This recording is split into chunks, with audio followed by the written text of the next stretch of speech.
KSJE and the Farmington Public Library present Cuentos Hahne and Tales. Hello, my name is Beth Troxell for the Farmington Public Library. I'm here to read you some books from our collection. The first book that I picked is a folk tale. It's called The Swine Herd. This is in our 398.2 collection, where the fairy tales and folk tales live. This is called The Swine Herd. This is a classic by Hans Christian Andersen. Once upon a time, there was a prince, and he was poor. He had a kingdom, only a little one, but still it was big enough for him to marry on the strength of it, and he wanted to get married.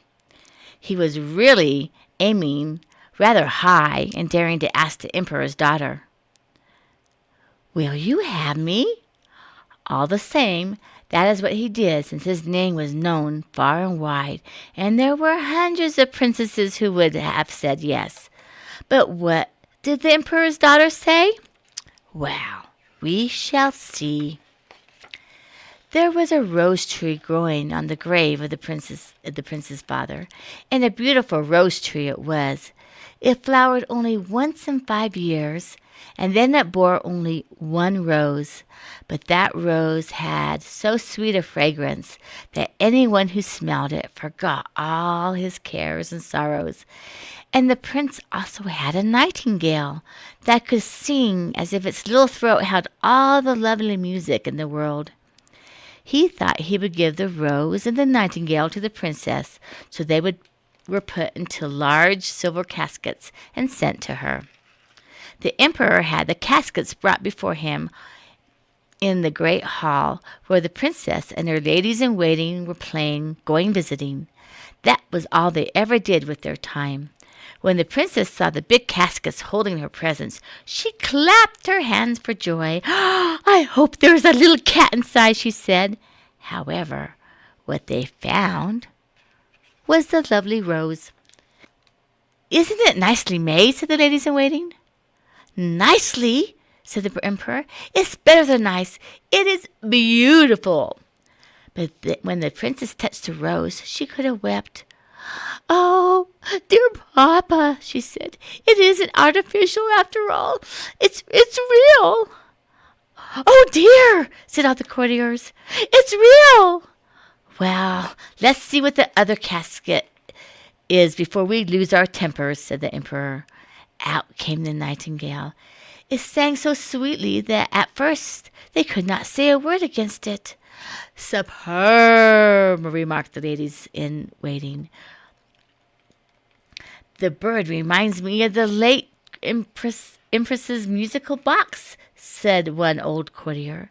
"The notes and the way it sings are just the same." "So they are," said the emperor, and he wept like a little child. "You can't tell me that's real," said the princess. "Oh, yes, it's a real bird, sure enough," said the man who had brought it.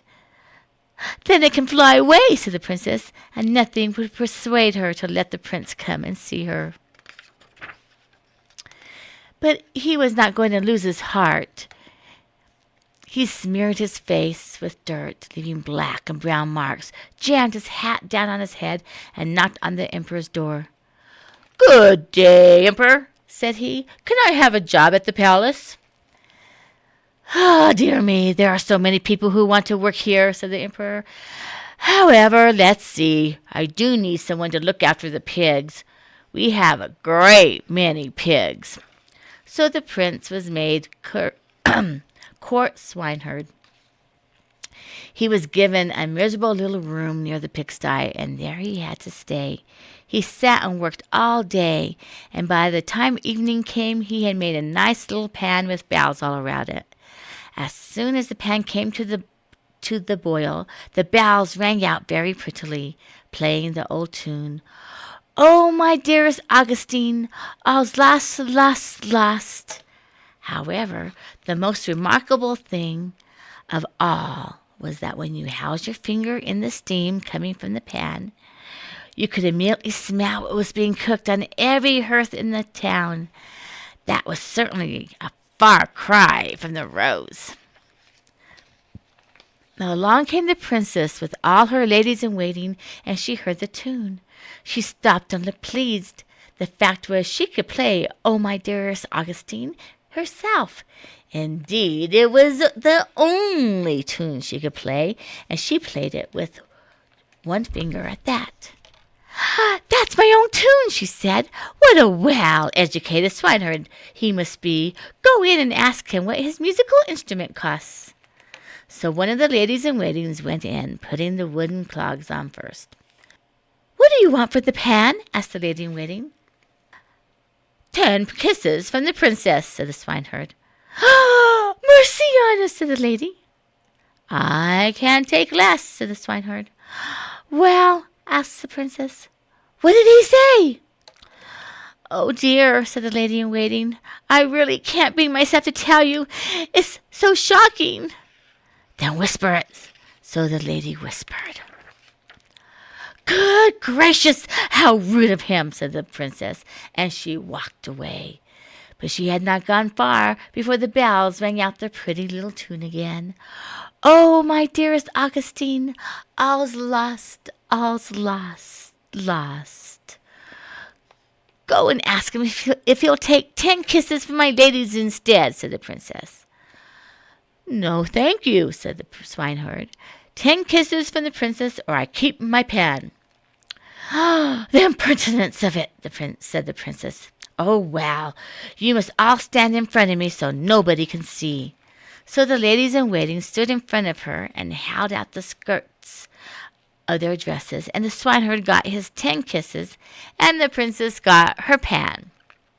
What fun the princess and the ladies had! They made the pan boil all evening, and the next day they knew what was cooking on every fire in town, from the Lord Chamberlain's hearth to the cobbler's. The ladies in waiting danced about, clapping their hands.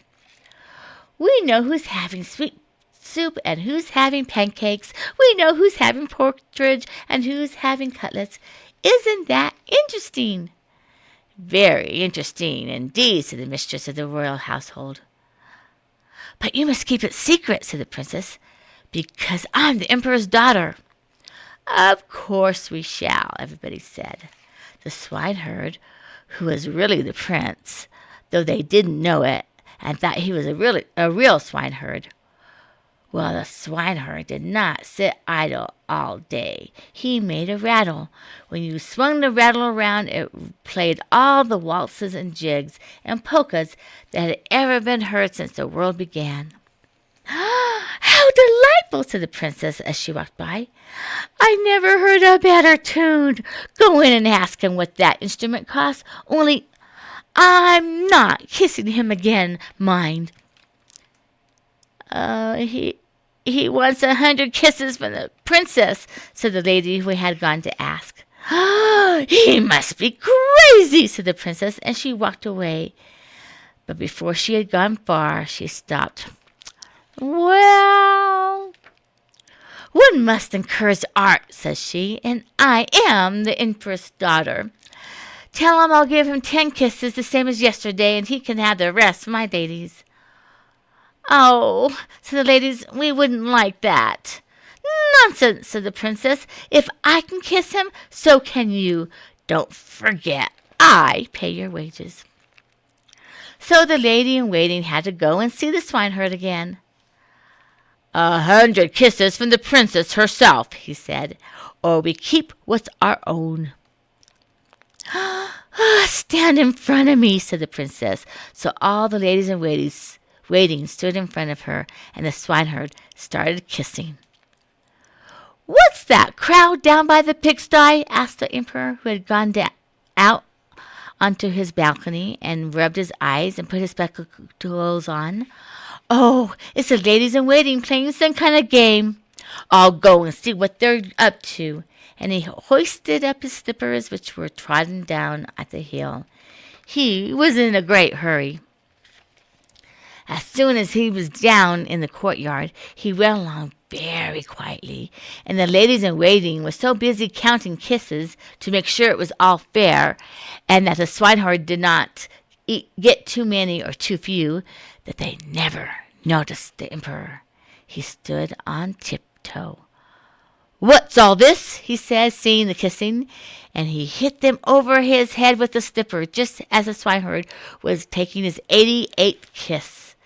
"Get out!" said the emperor, really furious, and the princess and the swineherd were both turned out of his empire. So there was the princess crying, and the swineherd was angry, and the rain poured down. "Poor me, I'm so miserable," said the princess. "If only I'd taken that handsome prince. Oh, how unhappy I am." Then the swineherd went behind a tree, wiped the black and brown smears off his face, cast his dirty clothes aside, and came back in his royal robes, looking so fine that the princess bowed down to him. "Now that I know you, I despise you," he said. "You wouldn't marry an honest prince. You didn't know the true value of the rose and the nightingale, but you were ready to kiss the swineherd just for a toy. It serves you right." And he went home to his own kingdom and shut and locked the door. All